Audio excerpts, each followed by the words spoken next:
Antes de que el alma necesitada de la mujer samaritana pudiese recibir el regalo que el Salvador anhelaba concederle, y ese era el motivo del plan divino para ella en ese momento, debía ser inducida a reconocer su pecado y ser conducida al siervo del Señor.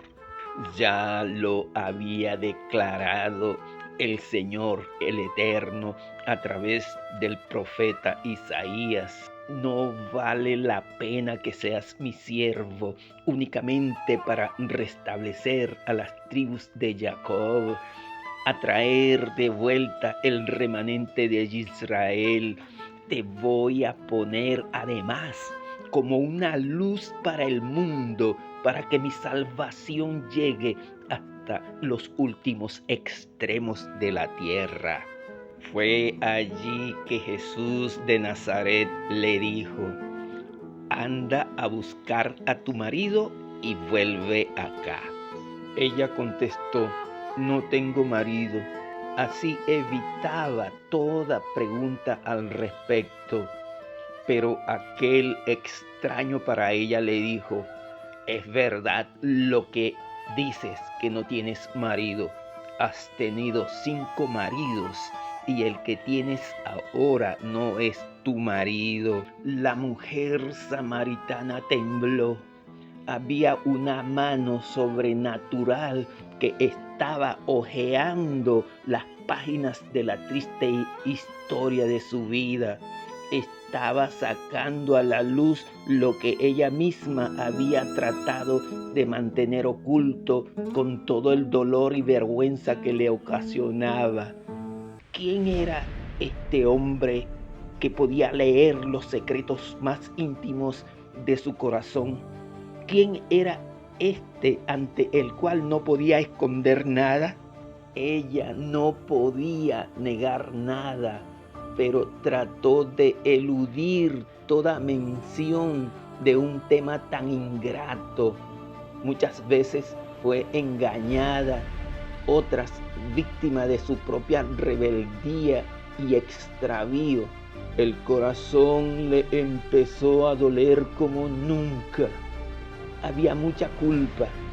Pensó en la vida futura, el tema de la eternidad, en el juicio final, cuando el juez justo convoque a las naciones y sean juzgadas conforme a sus obras, y todo lo oculto sea revelado.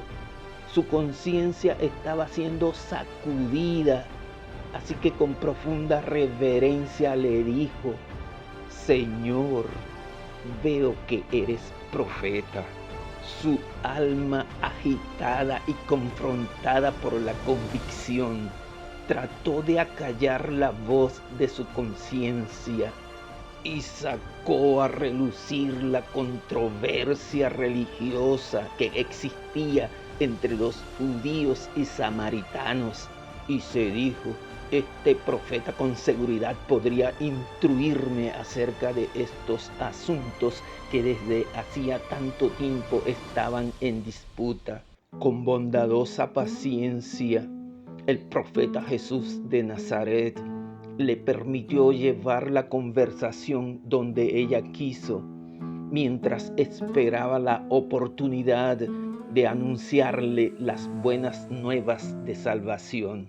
Entonces la mujer samaritana expuso: nuestros padres siempre vinieron a este monte para adorar a Dios. ¿Y ustedes, los judíos, no dicen que Jerusalén es el único lugar para adorar a Dios? Desde allí se podía ver el monte Gerizim. Ya el templo que se había erigido allí estaba en ruinas y solo quedaba el altar. El lugar del culto había sido un tema de profundas controversias y discusiones entre los judíos y los samaritanos, a causa de sus gobernantes. Una vez que se dividieron como reino, fueron vez tras vez inducidos a la idolatría, y desde Jeroboam hasta que fueron conquistados por el rey asirio Sargón II, que tomó la ciudad capital del reino del norte, Samaria, en el año 722 al 721 a.C., y llevó al exilio a una gran cantidad de sus habitantes y movilizó a gente de otras naciones vecinas, y durante siglos sufrieron la invasión y asentamiento de gente de otras culturas y religión pagana que fueron influenciando gradualmente sus prácticas religiosas. Y muchos de los esfuerzos de los instrumentos divinos, profetas, sacerdotes y escribas que le fueron enviados y aún levantados en el más discreto anonimato, parecieron haberse perdido o logrado poco.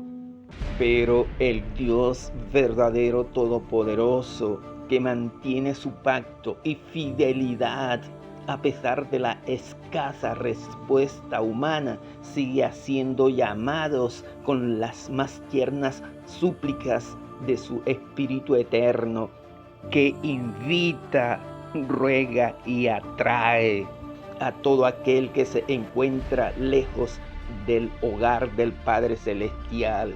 Y ahora estaba allí por cumplirse la profecía sobre el siervo del Señor, que venía a traer de vuelta el resto, la parte de lo que quedaba del pueblo hermano que se había dividido y enemistado, y que ahora era necesario traerlos a las bendiciones prometidas al patriarca Abraham. El Dios de la gloria, el Padre Celestial que obra sobre todo y por todo, al dar a su Hijo amado y a través de él el Espíritu de gracia, y colocando el incesante interés de los seres celestiales de las dimensiones de luz y poder, todo obrando a favor del rescate de la humanidad. Como profeta, Jesús de Nazaret dio una mirada retrospectiva y pudo ver todo el drama del sufrimiento de aquellos a los que se les llamaba samaritanos, así como hacia el futuro serían considerados una minoría que se resiste a desaparecer, luchando por conservar su legado, su cultura, su religión, hasta su lengua, el hebreo antiguo. Un claro ejemplo de resiliencia y la evidencia de las nefastas consecuencias de la desobediencia, demostrándose que la vía de la transgresión conduce a la miseria y finalmente a la destrucción. Allí estaba la mujer samaritana, cargando con el estigma de su propia gente, el pesado pasado que la señalaba como pueblo hostil, pero ella no se imaginaba ni remotamente que allí, frente a ella, se hacía eco la voz del amor eterno, porque como a mujer abandonada y triste de espíritu te llamó el Eterno, y como a la esposa de la juventud que es repudiada, dice el Dios tuyo: por un breve momento te abandoné, pero te recogeré con grandes misericordias. Con un poco de ira escondí mi rostro de ti por un momento, pero con misericordia eterna tendré compasión de ti, dijo el Eterno, tu Redentor.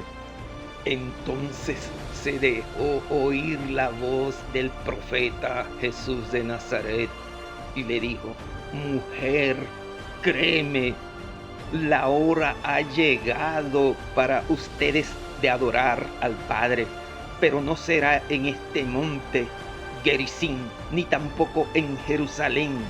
Ustedes, samaritanos, adoran lo que no conocen, mientras que nosotros los judíos conocemos lo que adoramos, porque la salvación viene de los judíos. Pero llega la hora, y ya estamos en ella, en que los verdaderos adoradores adorarán al Padre en espíritu y en verdad. Son esos adoradores a los que busca el Padre. Dios es espíritu, por tanto los que le adoren deben adorarlo en espíritu y en verdad. Ya Jesús de Nazaret le había demostrado a la mujer samaritana que él no participaba de los prejuicios judíos contra los samaritanos. Ahora se esforzaba en destruir el sentimiento hostil por los prejuicios de esta mujer hacia los judíos, a la vez que se refería al hecho de que la religión de los samaritanos había sido corrompida por prácticas paganas de la idolatría. Hizo la solemne declaración que las grandes verdades de la redención habían sido confiadas a los judíos y que de entre ellos había de aparecer Mashiach. Ya lo corroboraría la inspiración divina en el siguiente texto, que son israelitas, de los cuales son la adopción, la gloria, el pacto, la promulgación de la ley, el culto y las promesas, de quienes son los patriarcas y de los cuales, según la carne, vino Cristo o Mashiach, el cual es Dios sobre todas las cosas, bendito por los siglos. Amén. En las sagradas escrituras tenían una clara presentación del carácter de Dios y así como los principios que rigen su gobierno. Jesús de Nazaret se identificó con los judíos como el pueblo al cual Dios se había dado a conocer y deseaba elevar la mente de esta mujer más allá de cuanto se refería a formas, ceremonias y asuntos controvertidos. Aquí el gran maestro le estaba declarando la misma verdad que le había revelado a Nicodemo. A menos que el hombre naciere de lo alto, no puede ver el reino de Dios. No necesitas tener un conocimiento formal de la verdad, tanto como la regeneración espiritual, para poder estimar las realidades eternas. Los verdaderos adoradores no logran entrar en comunión con el mundo espiritual de luz visitando una montaña sagrada o un templo sagrado.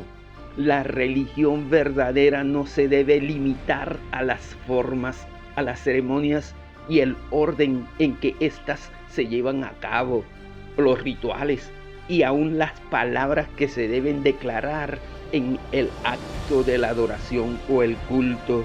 La religión que proviene de Dios es la única que conducirá a Dios. Para servir o adorar a Dios debidamente, debemos nacer del Espíritu Santo por la gracia divina. El corazón entonces será purificado y la mente será renovada. Esto nos impartirá una nueva capacidad para conocer y amar a Dios. Nos motivará a una obediencia voluntaria, genuina. Y ese es el verdadero culto, el cual es fruto de la obra del Espíritu Santo. Siempre que en el alma se despierte el anhelo hacia Dios, es evidencia clara de la manifestación de la operación del Espíritu Santo que continúa la obra que comenzó día tras día. Y Dios se revelará en santa comunión con esa alma, porque Él busca a tales adoradores y tiene todo listo para recibirlos como hijas e hijos. Con esta revelación tan poderosa, la mujer samaritana percibía que sus prejuicios se desmoronaban como las ruinas de aquel templo rival sobre el monte Gerizim.